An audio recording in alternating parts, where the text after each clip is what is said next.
இன்றைக்கு தமிழ்நாடே அதிர்ச்சி அடைகின்ற அளவிற்கு நேற்று முன்தினம் ஒரு சம்பவம் கோவையிலே நடைபெற்றிருக்கு. அது மட்டும் படிச்சிருங்க, கொடுத்தது மட்டும் படிச்சிருங்க போதும்.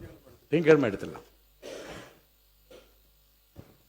கோவை ஒத்தக்கால் மண்டபம் பகுதியில் இருக்கக்கூடிய ஒரு தனியார் பொறியியல் கல்லூரியில் 3ஆம் ஆண்டு படிச்சுக்கிட்டு வந்த மாணவர், அவர் பேர் அமுதன், நேற்று 20 பேர் கொண்ட கும்பலால, அதுவும் அவர் கூட படிக்கக்கூடிய மாணவர்களாலே அடிச்சு கொல்லப்பட்டிருக்கிறார். இதை ஏதோ ஒரு தனிநபர் சம்பவமாக நாம் பார்க்க முடியாது. இதற்கு அரசு முழு பொறுப்பு எடுக்க வேண்டும்.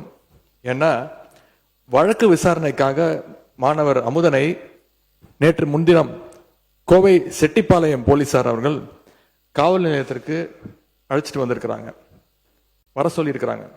அப்ப மாணவர்கள் மத்தியில போதைப் பொருள் விற்கிற சிலரை பத்தி அமுதன் கிட்ட காவல்துறையினர் விசாரிச்சிருக்கிறாங்க, தகவல் வாங்கியிருக்கிறாங்க.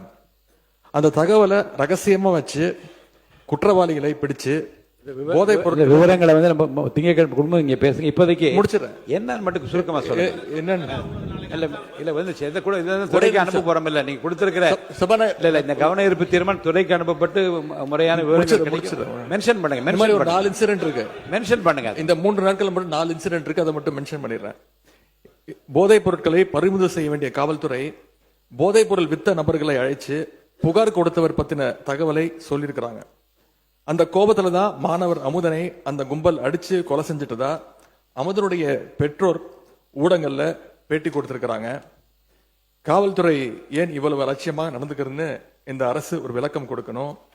இனியும் இது மாதிரி சம்பவங்கள் நடக்காம இந்த அரசு பார்த்துக்கொள்ள வேண்டும். மாணவர் அமுதனுடைய கொலைக்கு கண்டிப்பாக நீதி கிடைக்க வேண்டும். அதே மாதிரி மாணவ உறுப்பினர் அப்போ திங்கட்கிழமை வந்து இந்த கவன தீர்மானத்தை நான் எடுத்துக்கிறேன்னு சொன்ன பிறகு போதுங்க, ஊரை சொல்லிட்டீங்க, நடந்த சம்பவத்தை சொல்லிட்டீங்க. இது குறித்து நீங்க எனக்கு வந்து அனுமதிங்கன்னு கேளுங்க. நான் கவன ஈர்ப்பு தீர்மானத்தை திங்கட்கிழமை கண்டிப்பாக எடுத்து அப்போது நீங்க முழுமையாக இதை பற்றி விவரத்தை சொல்லலாம். மாண்புமிகு போதும். இல்ல இது இந்த ஒரு நீங்க கொடுத்திருக்கிற தீர்மானத்தை நான் படிச்சிடறேன். கோயம்புத்தூர் தனியார் கல்லூரியில் போதைப் பொருள் பயன்பாடு குறித்து புகார் அளித்த கள்ளக்குறிச்சியை சேர்ந்த அமுதன் என்ற மாணவரை 20 பேர் கொண்ட கும்பல் கொடூரமாக தாக்கி கொலை செய்தது குறித்து மாணவர்களிடையே ஏற்பட்டுள்ள பதட்ட நிலை குறித்து அதோட நம்ம நிறுத்திட்டோம்னா மென்ஷன் பண்றது அதுதான்.